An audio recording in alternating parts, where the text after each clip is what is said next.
Kuku Raadios välja öeldud seisukohad ei pea ühtima Kuku Raadio seisukohtadega.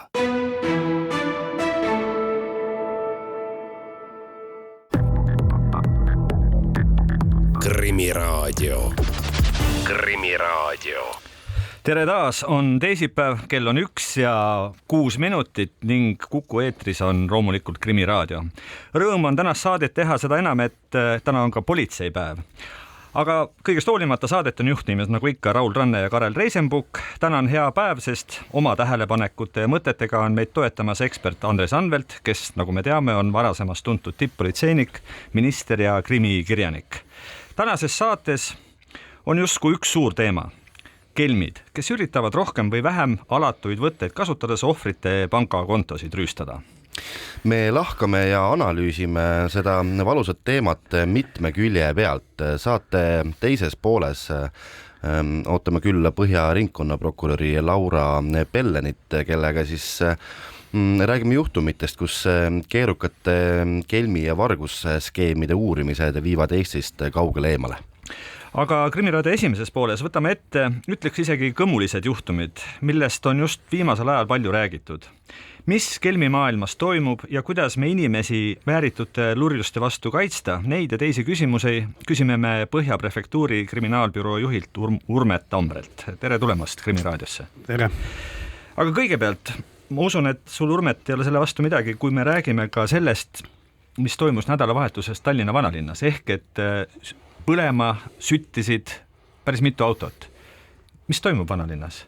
Ja tänaseks saame öelda, et süüdati, et politsei hakkas saama teateid reede öösel peale südaööd, et vanalinnas järjest süttivad sõidukid, kokku siis 3 sõiduautot põles maha, 3 sai veel kahjustusi ja laupäeva hommikuks oli meil uurimisgrupp moodustatud üle 10 inimese, kes asus koheselt otsima neid inimesi, sest oli arvata, et võib veel juhtuda, kui juba selline jada tekkis ja õhtuks olid 2 kurjategijat ka kinni peetud või siis selles kuriteos kahtlustatavad. Et tänaseks on isikud ka vahistatud ja uurime motiivi, põhjust, miks nad seda tegid.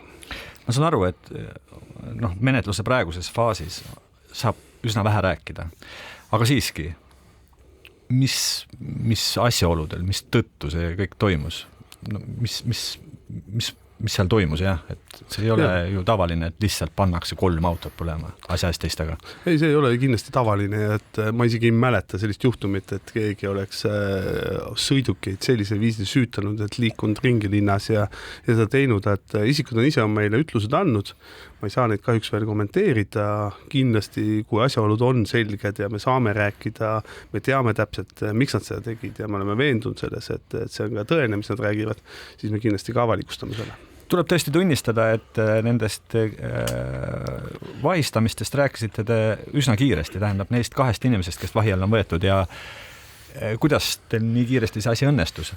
Kõik ju sündmused toimusid öösel, ma saan aru, ja ometigi, inimesed on käes. Meil on tegelikult juba ammu moodustatud meeskond, kes selliste kiirete või ohtlike sündmuste puhul välja reageerib, et juba mitu aastat on nad tegutsenud, tegelikult need aitavad, et moodustuvad mitmest erinevast üksusest, kes oskavad vaadata väga hästi linnakaamereid, oskavad analüüsida, oskavad tunnistajatega väga hästi rääkida, ehk siis Andres teab see vana hea sündmuskoha töö tänavatel, et ei ole kõik uurijad arvutid taga enam, et on ka inimesed, kes teevad väga head tööd tänavatel ja see on see meie edu võti olnud tegelikult, et ja elu näitab, et ikkagi sellist üksust on veel vaja või sellist meeskonda on veel vaja.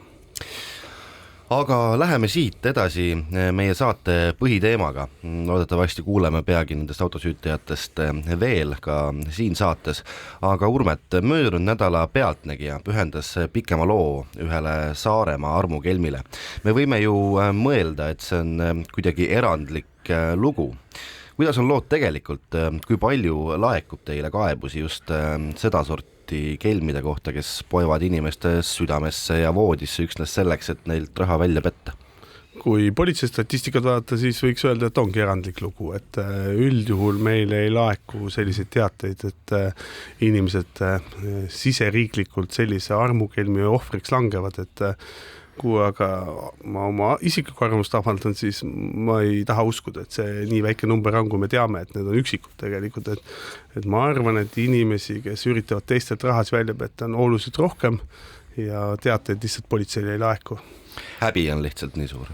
Jah, häbi on ühtepidi ja teistpidi on ka loomulikult, kui me need inimestega räägime, siis väga paljud on ka lootus tegelikult, et äkki ei olnudki ikkagi kelm, et tuleb tema tagasi, et see armumine on väga võimas tunne ja inimesed ikkagi loodavad lõpuks, et rahad saavad tagasi ja tegelikult ei taha ka politseid teavitada, sellepärast et teine pool ütleb, et kui sa teavitad, siis sa kindlasti raha tagasi ei saa ja et seal on väga palju põhjuseid, miks meid ei teavitada. Andres, kas sinule nii-öelda vanast ajast on ka tuttav termin armukelm?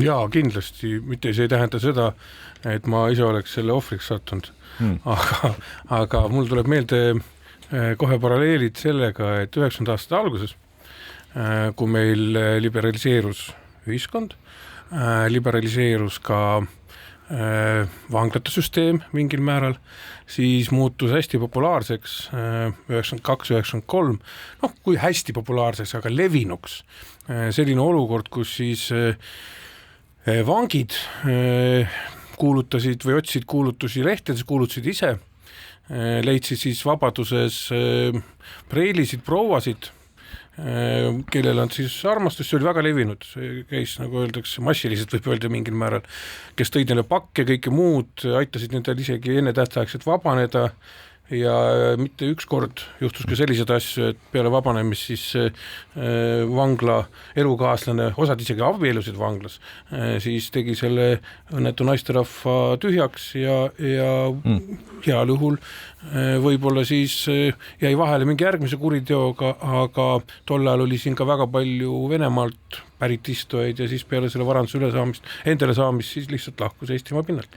Nii, selle Saaremaa armukelmi nime pealtnägija ka paljastas, tema nimi on Hannes Raja. Urmet, kuidas sulle tundub, kas nime paljastamine sellisel viisil võimalikult laiale avalikkusele läbi telekanali, kas see võiks tolle konkreetse isiku nüüd peatada mõneks ajaks? Ja politsei üldjuhul imesi avalikustada, sest et kui on inimest süüdi mõistetud, siis me kindlasti ei soovi kellegile nii-öelda märki külge panna. Tõepoolest sellest telesaatesse nimi öeldi, tõepoolest inimesed saavad nüüd tänasest päevast guugeldada, ise teha siis otsuseid, et kui kõrge see risk on siis, kui inimesega suheldakse ja väga tänuväärne on tegelikult, et ühiskond tervikuna tegelikult võitleb selliste pettuste vastu, mitte ainult politsei, kes teeks seda ainult oma moodustega ja viisidega, et ja üldjuhul jäävad ka kohtuotsused siis inimeste eest nii-öelda varjatuks, et nad ei loe neid, et minu arvates on väga hea mõte rääkida neist avalikult.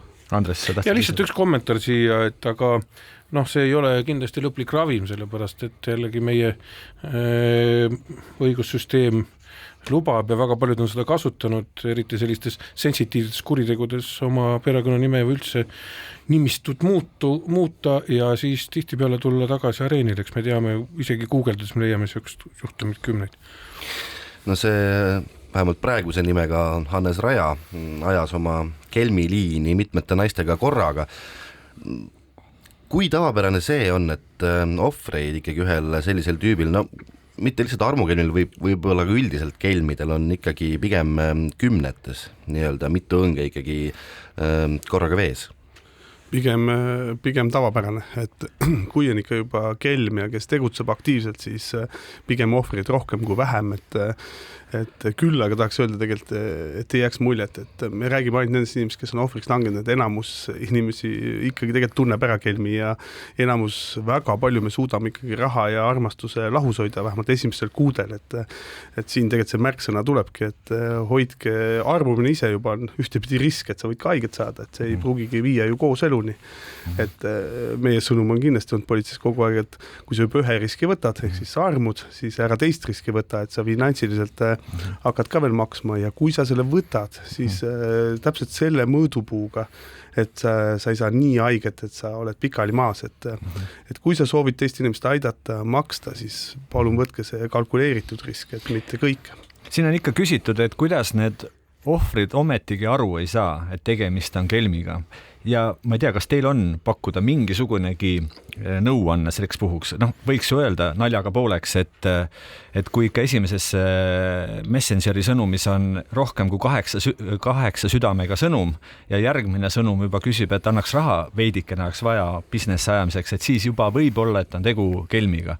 Aga see on naljaga pooleks öeldud, kuidas ikkagi tõsiselt rääkides ikkagi pihta saada, et siin on tõenäoliselt mingi muu eesmärk kui nüüd armumine üksnes. Ja kui ma loeksin ette politsei soovitused, siis ma arvan, et see ei ole eluselt järgitav, et meie piirangud, mis me paluksime inimestel teha, oleksid väga suured, et ma räägin parem äkki natukene ühe inimesega, kellega me vestlesime ühes armukelmi loos, et sarnane juhtum, inimene oli oma korteri maha müünud, samamoodi meespool lubas, et ehitame maja juba koos, nad tundsid paar kuud, juba ehitati maja, näidati krunti, kus oli ehitus käis. Inimene ei kontrollinud seda, et mis ehitus inimesed seal on, et kas see on tõepoolest enda maja. Ja kui inimesega räägiti, et tegemist on kelmiga ja küsiti, et ega sa midagi veel ei ole talle andnud, siis ütles inimene, et ei, ma olen andnud talle volituse suvila osas. Ja siis mindi kinnisturegistrisse, et vaatame siis üle, kas su suvil on veel alles ja tuli välja, et suvilat ei ole. Kui selle peale inimesele öeldi, kas sa mõistad, et tegemist on kelmiga, siis inimene ütles, aga oodake, mul tuleb 2 nädala pärast sünnipäev. Vaatame, kuidas ta siis käitub, äkki tahab üllatust teha. Et ta sellepärast müüs, et mulle üllatust teha, et see on väga raske, kui inimene on raskelt tugevalt armunud, et neile selgeks teha, et tegemist on kelmiga. Aga läheme siit kergele pausile.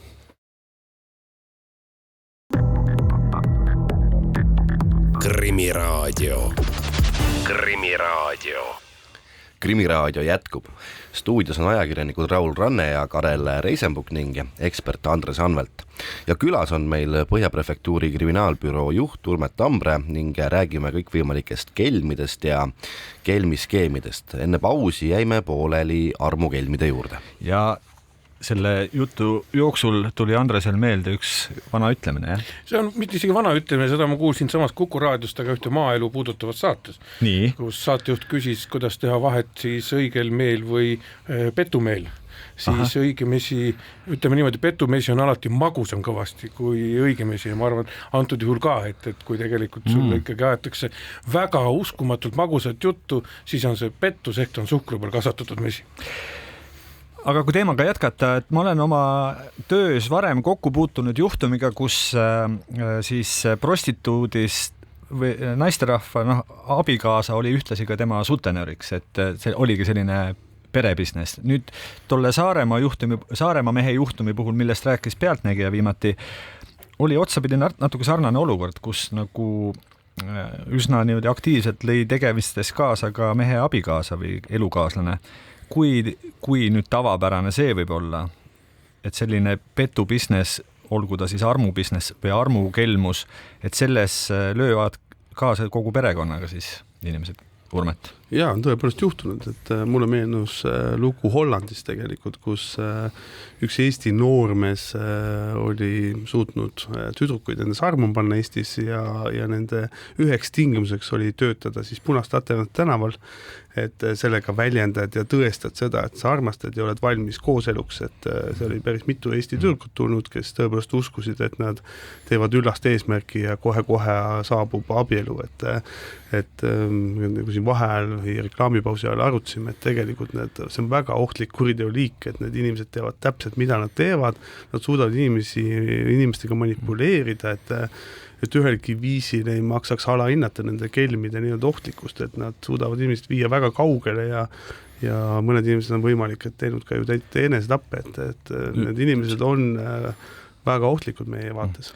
Nüüd selle juhtumi või teema lõpetuseks ma küsiksin, et kas oleks mõeldav ikkagi mingisugune infotelefon politsei juures, kus ikkagi väikesegi kahtluse korral, kui ikkagi juba tundub, et siin asi ei ole armastuses, vaid ikka milleski muus, et ütleme siis sellel ohvril või tulevasel ohvril on ikkagi võimalik seda kõik ära hoida, helistades ja küsides, et kas sellel kavaleril on äkki mingisugune ajalugu, mingisugune asi lohiseb järgi, et tal saab öelda, et see mees on juba korduvalt sellega silma paistnud, ära palun temaga abiellu.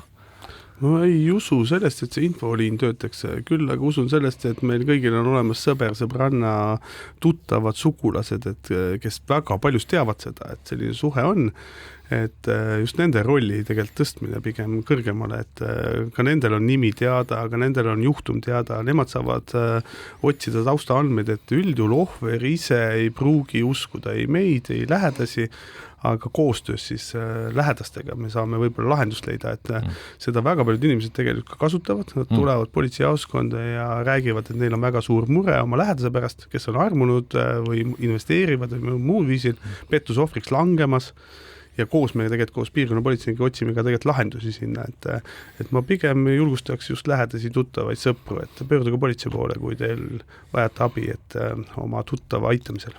Sandra, sa arvad ka, et selline infoliin nagu ei töötaks? Ma ütleme niimoodi, et 99,9% arvan, et te töötate kui 100. Kelmi register. Miks? Sellepärast, et need inimesed on ju, see ongi kelmi töö, nad on ära lummatud.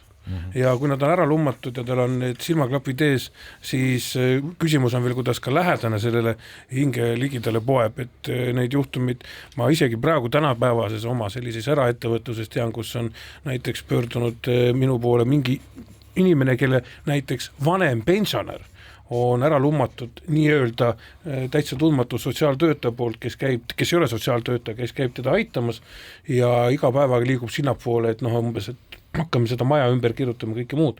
Ja ka sinna pidi sekkuma, see on Lõuna-Eestis üks juhtum, pidi sekkuma läbi kohaliku konstaabli ja tegema palju selgitustööd just selleks, et see inimene saab aru, et see, kes tema juures käib, ei ole sotsiaaltöötaja, see on mingi armukolnurk, aga see oli ikkagi vana inimesele tehti nagu selline võlts vaade siis tema hooldamisele ja sellele järelmitele, nii et tegelikult see inimene ise ei tahtnud mitte kuidagi uskuda ja arvas, et jällegi tahetakse teda jätta üksinda elama.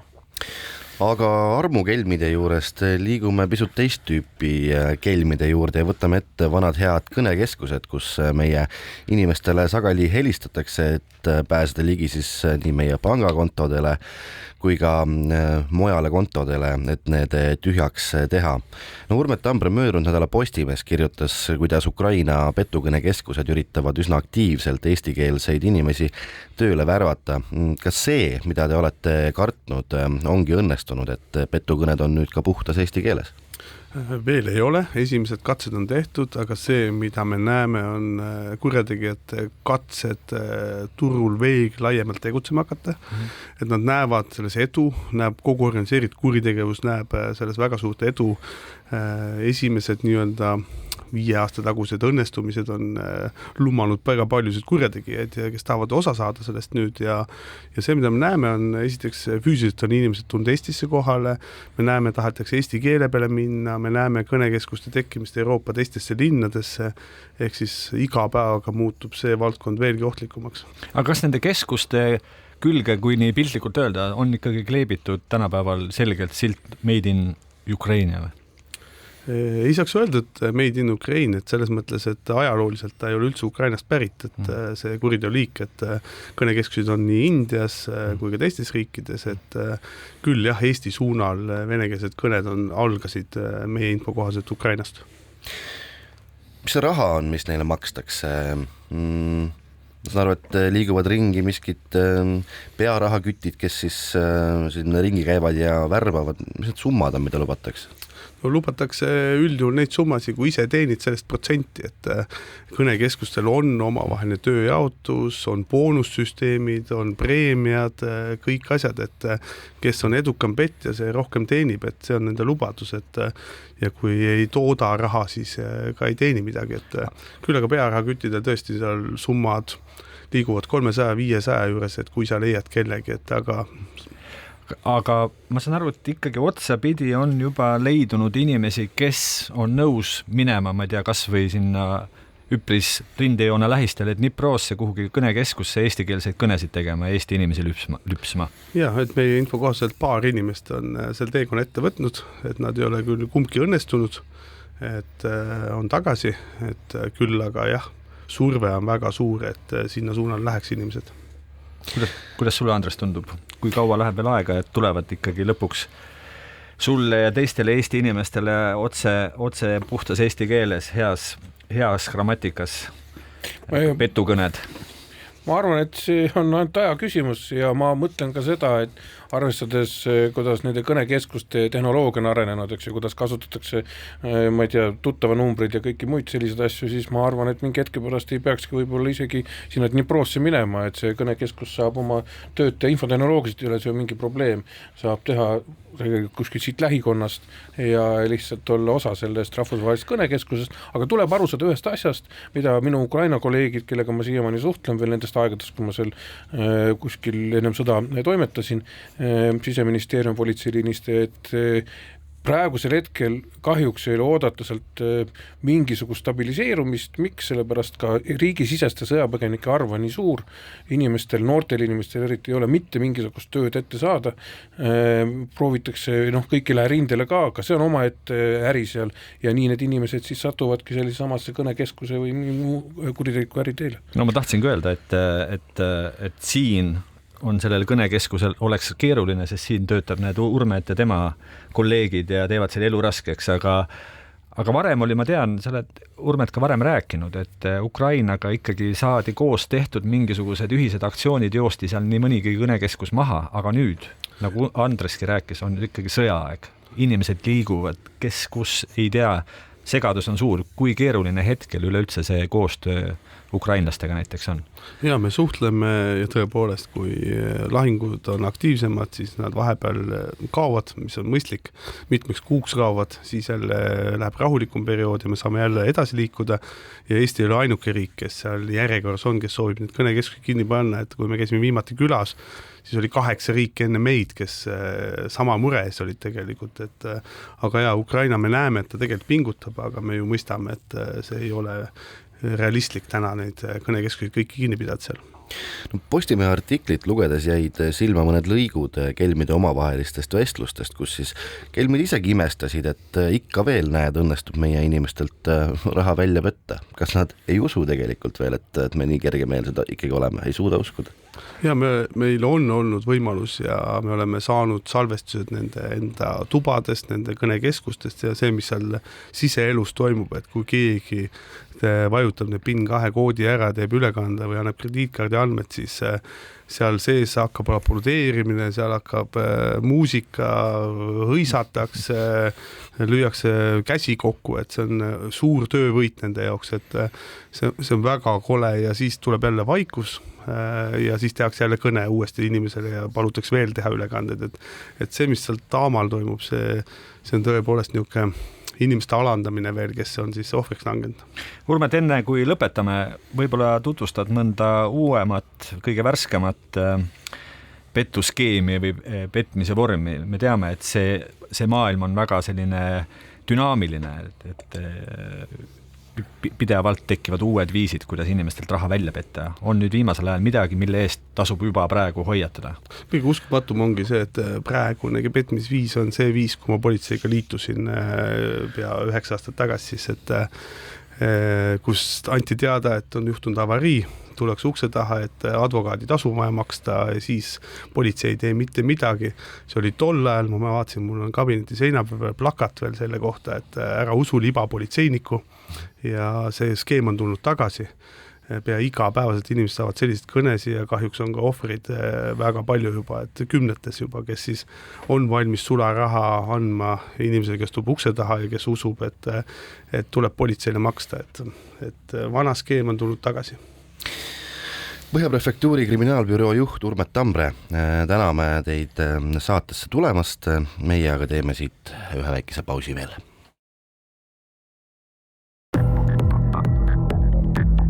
Krimiraadio.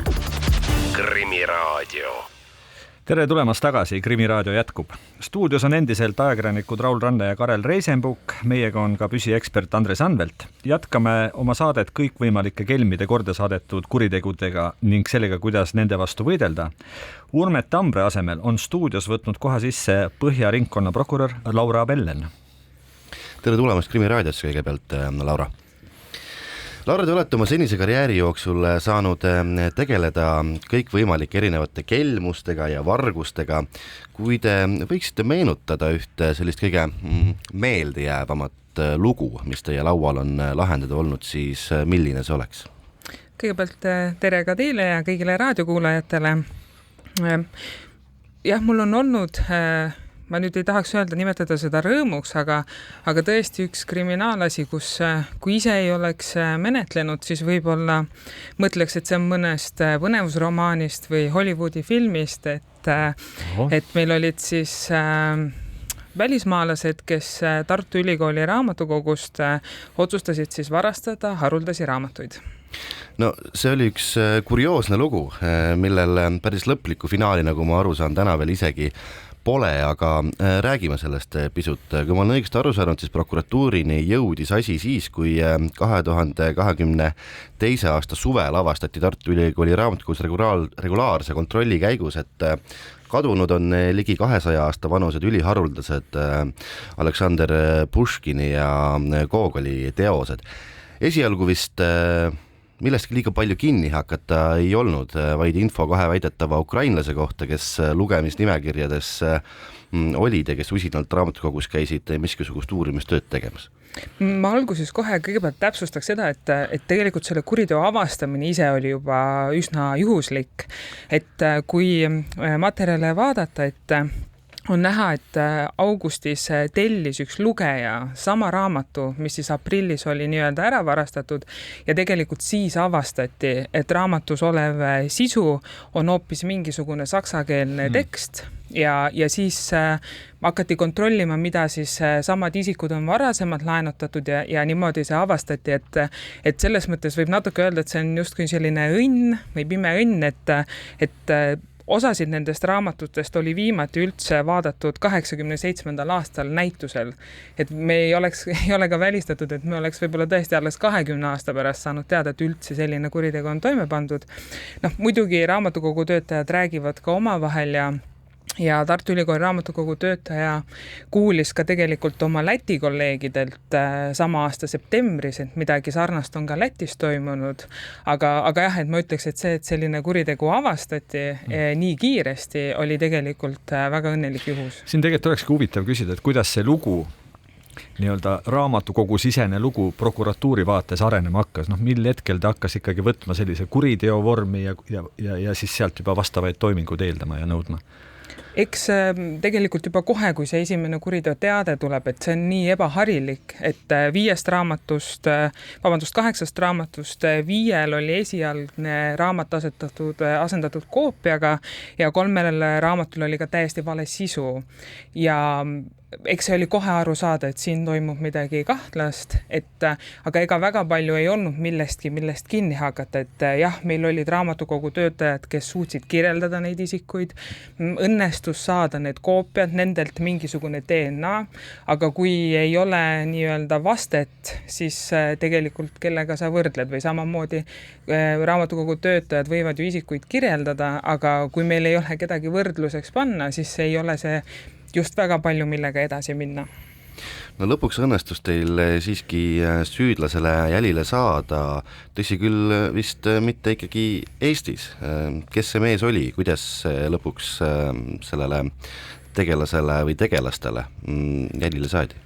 Meid siis lõpuks ikkagi aitas DNA, mis esialgu justkui tundus, et kuhugi ei vii, meil oli üks proov ja rahvusvahelisest andmebaasist tuli siis üks hetk vaste, et Lätis on sarnase DNA profiiliga tabamus, tehti täiendavad proovid, täiendavad ekspertiisid ja tuvastatigi siis, et Lätis sarnase kuriteo toime pannud grusiin Beka Tsirekidze on siis suure tõenäosusega käinud ka Eestis koos oma kaaslasega ja siin neid tegusid toime pannud.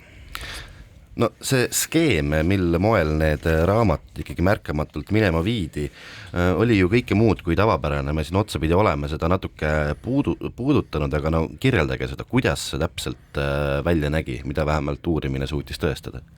Eks seda, kuidas nüüd nad toimetasid seal koha peal, seda on väga raske öelda, sest selle kohta ei oskanud tunnistajad ütlusi anda, meil ei olnud videosalvestisi, aga saab öelda, et tegemist oli väga kõrge taseme koopiatega, et nendel raamatutel olid ülikooli templid, neil olid õiged kohaviited, ehk keegi suure tõenäosusega siis Pekka Tsirekidze ise oli teinud väga suurt eeltööd, et näidata, et need raamatud on need samad raamatud ja tema kinnipidamisel Lätis tema käest ka leiti selliseid asju, leiti liimi, viile, niiti ja nõela, raamatugaasi ja templi jäljendeid ka teiste raamatukogude kohta, et ma ütleks, et väga põhjalikult ette valmistatud ja läbimõeldud kuritegu.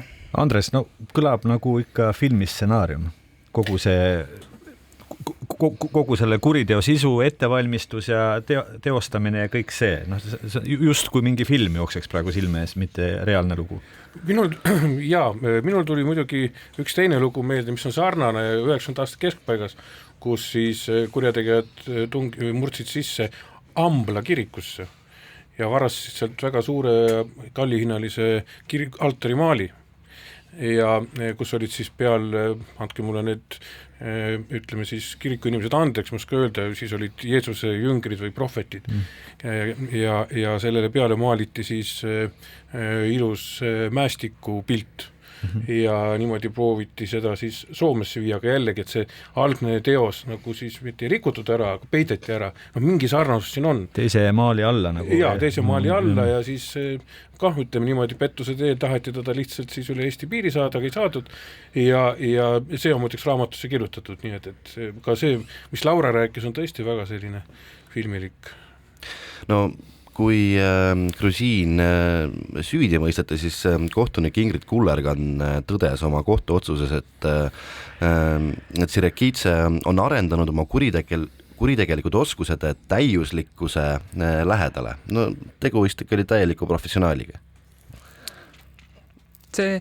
Ma ise julges vähemalt selles valdkonnas kindlasti, et ega ma kujutan ette, et iga inimene tänavalt, võib-olla ka mõni raamatukogu töötaja ei suuda selliseid koopiaid valmistada nagu tema, rääkimata sellest, et näha nii palju vaeva, et omada neid templeid, mõelda välja legende, kuidas saada ligipääs, et igal juhul on igati õige väita, et väga professionaalsete tegijatega. Jah, kuidas üldse pääseda, mismoodi need Eesti süsteemid täpselt käivad, et kuidas nende raamatule ligi pääseda, mina Gruusias ei teaks küll, mismoodi ma kuskil raamatukogus eeldatavasti peab olema siin ikkagi mingi siseinfo peab olema. Kellegi, ütleme niimoodi, värbamine kaasuseliks on niisugust kelmidel ikkagi väga tavapärane tegevus. Kuivõrd see on teile teada või kuivõrd selles konkreetses juhtumis selliseid kaasosalisi koha osutajaid ja igasuguseid abilisi veel oli? Seda me siin menetluses ei ole tuvastanud, küll aga Tsirekidsele omane käitumine oli see, et ta tegi väga palju eeltööd. Ta võiski käia raamatukogus varem lihtsalt tutvumas ja juba sealt teada ja selles mõttes ega Tartu Ülikooli ei olnud ju ainukene, kes nii-öelda pihta sai, et ka Tallinna ülikooli siis raamatukogu ja seal on natukene kurioosne see, et osad raamatud ju laenutati välja, ehk siis ta lihtsalt ei tagastanud neid. Et ma ise loodan, et raamatukogud on sellest kaasusest teinud ka oma järeldused ja saanud aru, et võib-olla nad ei kujutanudki ette, et ka nemad võiksid sellise kuriteo sihtmärgid olla ja et pärast seda siis nad on oma laenutamise tingimustel oma raamatute käitlemise muutnud ja rohkem siis turvalisemaks. No just sa mainisid ära, et see lugu tegelikult siin selle Tartuga ei ole lõppenud, selle Tartu asja eest mõisteti Gruziin 8 aastaks vangi ja pärast karistust saadetakse ta Eestist välja, ent pihta on saanud ka Tallinna Ülikool. Ma saan aru, et see on siis kuidagi moodi ära juba tõestatud mingite tõenditega, et ta Tallinnas käis sel perioodil, kui ta Eestis viibis. Ja seal on ka samamoodi süüdimõistev kohtuotsus juba olemas. Ja. Üle Euroopa muidugi on sarnasel viisil läinud raamatukogudest kaduma sadu hinnalisi raamatuid. Kas tõesti on tegutsemas mingi suurem rahvusvaheline organiseeritud kuritegelik jõuk, kus, ütleme, sellised pealtnäha halli habedmega õpetlased ja teadlased tegelikult osutuvad siis seda sorti kurjategijateks, kes siis need hinnalisi raamatuid kogudest minema viivad? praegu võin isegi vastata sellele küsimusele jah, sest Pekka Tsirekidze puhul ongi teada, et Eesti ei olnud ainukene, kelle raamatukogusid selliselt käiti nii-öelda siis raamatuid varastamas, et Europol on selle kohta ka andnud pressiteate, et arvatavasti 2,5 miljonit ja 170 raamatut on siis mitte üksi muidugi ainult Pekka Tsirekidze, vaid seal on ka teisi liikmeid, et neil oli siis selline natuke naljatlemise öelda Euroopa turnee käimas, et kus siis erinevatest Euroopa riikidest neid raamatuid siis varastati. Ja nad on omavahel moel või teisel nagu ühenduses või kontaktis, et nad moodustavadki mingisuguse selge võrgustiku? Hetkel nende materjalide pinnalt jah, võib öelda, et ma ei saa väga palju midagi täpsemalt rääkida, et teistes riikides on veel aktiivsed menetlused, aga jah, praegu viitab sellele, et tegemist on suurema grupeeringuga. Aga teeme siin ühe väikese pausi.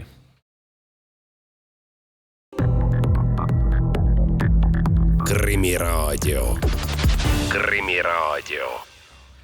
Krimiraadio jätkub. Stuudios on ajakirjanikud Raul Ranne ja Karel Reisenbuk, samuti on meiega ekspert Andres Anvelt. Enne pausile minekut rääkisime me organiseeritud raamatuvaraste jõugust, kes on hoolega Euroopa raamatukogusid puistanud ja puutumatu pole jäänud siin ka Eesti. Sellest kõigest on meil külas rääkimas Põhja ringkonna prokurör Laura Pellen, kes on kokku puutunud igat sorti kelmide ja loomulikult ka varganägudega. Meil jäi pooleli pisut see raamatuvaraste jutt ja kas on teada, mis nendest varastatud raamatudest saanud on? Kas on mingi lootus neid üldse tagasi saada või kus võiks olla nende raamatute turg? Kahjuks me ei tea, kuna Pekka Tsirekidze otsustas ka mitte ütlusi anda, siis me ei tea, mis nendest raamatutest on edasi saanud. Eks kes neid ostab, ma ausalt öeldes ei kujuta ette, et eks ta ikka selline mustaturu kaup on, et eriti kui tal on ju raamatukogu templid seal sees, aga kuhu ja kellele, seda meie oma menetluses ei suutnud tuvastada. Kõiksugu kaubale leidub alati mingisugune kollektsionäär, kes just nimelt selliseid raamatuid kogub, võib-olla just nimelt selliseid, mis on kusagilt varastatud. Ja lihtsalt mul jäi Lauri ütles praegu kõrvu see, et nüüd see varas või kelm, kuidas seda Gruusia härrasmeest nimetada, eks keeldus ütluste andmis, mis tegelikult minule kui endisele kriminaalpolitseinikul kindlasti osutab sellele, et ta on suure tõenäosusega seotud ikkagi mingisuguse suurema organiseeritud taustaga. Ta teab, et tema ütluste andmine võib lammutada ära midagi sellist palju tõsisemat ja temale võib-olla ka ohtlikumat süsteemi. Aga samas kohtust ta vist rääkis, et ta on lihtsalt üks suur raamatuhuviline, on lugenud elus 5000 raamatut ja tal on 6 last ja mis iganes see jutt kõik tahavad lugeda, jah. Seal oli, kõik tahavad lugeda. Aga nagu korduvalt ikkagi oleme nüüd rääkinud ja on kõlama jäänud, siis ikkagi neid kuritegusid, mille juured ja jäljed kuidagi välismaale viivad, on väga keeruline uurida. Mis teeb selle keeruliseks? Keeruliseks teeb seda täna, ma ütleksin, suuresti see tehniline maailm, kus me elame. Et kui me vaatame mõnda, näiteks seda sama võtame kõige lihtsama telefonikelmuse, esmapilgul tundub, et meil on ju ohtrasti tõendeid. Meil on telefoninumber, kus helistatakse, meil on IP-aadressid, kust inimesed justkui tegutsevad. Meil on tihtipeale ka näiteks pangakontod, kuhu mööda raha liigub, aga kui me nüüd vaatame selle asjas sisse, siis telefoninumbrid on näiteks ette ostetud või ette makstud kõnekaardid, mis on täiesti anonüümsed. Meil on IP-aadressid, mis asetavad ühe inimese tunni aja jooksul küll Saksamaale, küll USA-sse, küll kus iganes maailma otsa, ehk siis kasutatakse tehnilisi vahendeid oma asukoha peitmiseks ja pangakontod võivad olla samasuguste teiste kannatanute kontod, kus seda rahasid lihtsalt keerutatakse. Ehk ongi küsimus sellest, et saada kätte see õige niidiots ja millisele rahvusvahelise koostööpartneri poole üldse pöörduda oma küsimustega. Kui nüüd natuke üldisemat pilti vaadata, siis mul vahel tundub nii, et Eesti on üks selline otsata lollide maa, kuhu kõik maailma kelmid lõppkokkuvõttes tulevad, on nad siis mingisugused raamatukogu kelmid või siis mingisuguseid telefonisõnumeid saatvad kelmid. Lõppkokkuvõttes siin on ikka piisavalt neid, kes lahkelt annavad kõik selle vara ära, mida nad on aegade jooksul kogunud selline mulje jääb, kuidas teile tundub, miks me oleme sellised, vaatamata sellele, et on hoiatatud, räägitud raadiotes, televiisorites, ajalehtedes, kõikjal ja ometigi kõik see toimub ja mulle tundub, et isegi väikses kasvutrendis on see kelmide business siin. Ma kindlasti ei nimetaks seda selliselt või et öelda nüüd, et need inimesed on rumalad või lollid, et kogu see kõnekeskuste helistamine ja see on inimeste psühholoogial mängimine, nende, ega ilmaasjata öelda, et hirmul on suured silmad. Et ma enne siia täna tulemist mõtlesin ka, et mina olen oma vanematele, kes on ka veidi vanemaealised, söögi alla, söögi peale rääkinud sellest, et selliseid andmeid ei tohi anda, selliseid kõnesid ärge võtke vastu, aga kui me jõuame ükskord sinna, et neile tuleb näiteks eestikeelne kõne sellest, kuidas mina olen sattunud autoõnnetusse ja nüüd mind on vaja hirmsasti aidata, et ma ei saa välistada, et nende esmane emotsioon oleks ju ka kohe hakata tegutsema, mind aitama. Ma lihtsalt loodan, et oma ennetusega me oleme nii kaugele jõudnud, et kui nad esmasest hirmust ja esmasest ehmatusest üle saavad, tuleb neile meelde minu jutt ja nad katkestavad need kõned, et lihtsalt see maailm, kus nemad töötavad, see, millistele inimeste nuppudele nad vajutavad, ma arvan, et see ongi see, mida on võib-olla kohati ongi raske mõista. Andres, kuidas sulle tundub? Miks see ikkagi nii raskelt käib see endasse võtmine, et meid ümbritsevad kelmid ja me peame olema valvsad? Ega ajaloos ei ole tegelikult midagi suuresti muutunud. Kui me tuleme 90-ndatesse ja tuletame meelde need Nigeeria nii-öelda kirjad, eks ju, ega siis saadeti neid välja ju tegelikult tuhandeid ja tuhandeid. Ja näkkasid võib-olla kümned või üksikud. Ega tänapäeval ma olen kindel selles, et nende kõnede arv on kolossaalselt suurem nende inimestega, kes tegelikult on oma need andmed või ütleme läinud sinna õnge otsa ja sellepärast neid kõnekeskusi on vaja, et see on tegelikult massiline laine. Kindlasti see laine on praegusel hetkel tänu sellele, mis me ümber toimub, ebastabiilsus ja majanduslangus on kindlasti tekitanud ka nende kelmide arvu tõusu, inimesed kuidagi otsivad endale ellujäämist ja kõigepealt hakkame sellest pihta, need samad kõnekeskused, need on ise ka mingil määral ju ohvrid, kes teevad tööd, sest need on võetud ikkagi juba ütleme niimoodi värvatud tööle hoopis teise jutuga, eks teise jutuga, nii et see on nagu selline suur süsteem, aga lihtsalt lõpetuseks tahan veel öelda seda, et ei maksa arvata, et see sama meie info, mida me edastame kogu aeg siin saates, mujal saadetes, jõuab kõigi inimesteni. Esiteks me peame meelde jätma, et Eestis tegelikult üks suur osa kolmandik inimesi on teises inforuumis kahjuks elavad ja teine asi, inimesed ei pööra tähelepanu sellistele asjadele, mis nad arvavad neid kuidagi ei puuduta.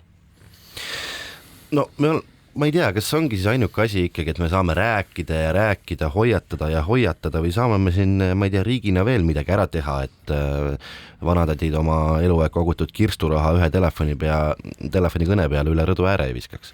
Eks ennetus on tõesti see esimene samm ja eks meil võib-olla riigina ja võib-olla ka pangandussüsteemil on mõni mõttekoht, et kas ka nemad saaksid kuidagi aidata tõkestamisele kaasa, et kui ma näiteks toon ühe täitsa tavalise näite enda mõnest menetlusest, et härra on seal kuskil 70-aastane ja tema kontolt hakatakse siis tunni aja jooksul osade kaupa maksma kuskile, ütleme Tšehhi panka.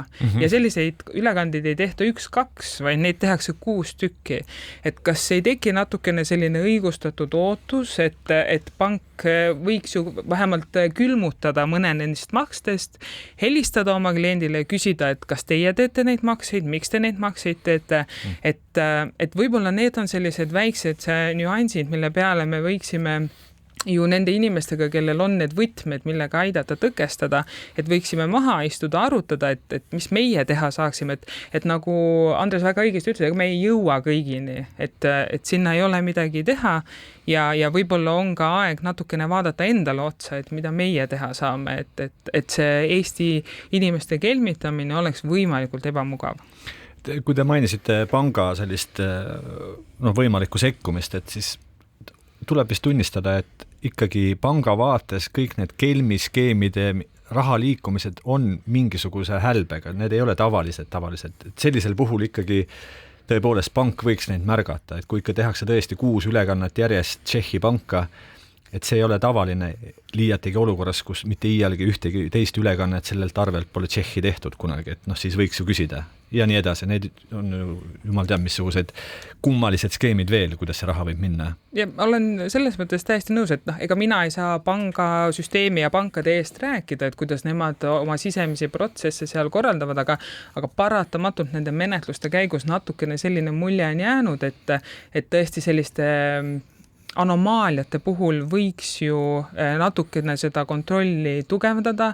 Eks muidugi ma saan sellest osast ka aru, et inimesed tahavad, et kõik käiks nii kiiresti, nii mugavalt. Me oleme sellega nii harjunud juba, et seal ongi küsimus sellest, kas seda tahet on ja selle hulga inimeste siis nii-öelda toetamiseks, kellel seda tegelikult nagu vaja oleks või ei ole. Et ma tahaks loota, et on ja kindlasti pangad on ka sinnapoole liikumas, et seda aidata tõkestada, aga võib-olla on meil veel mingeid mõttekohti, mida paremaks teha.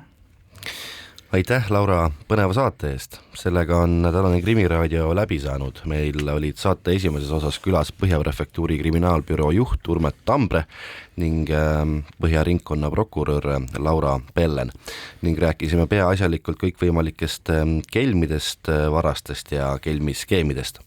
Täname kõiki saatekülalisi, täname loomulikult kõiki kuulajaid, saadet juhtisid ajakirjanikud Raul Ranne ja Karel Reisenbuk ning meid toetas ka püsiekspert Andres Anvelt. Järgmine Krimiraadio on eetris juba järgmisel teisipäeval. Kuulmiseni! Krimiraadio. Krimiraadio.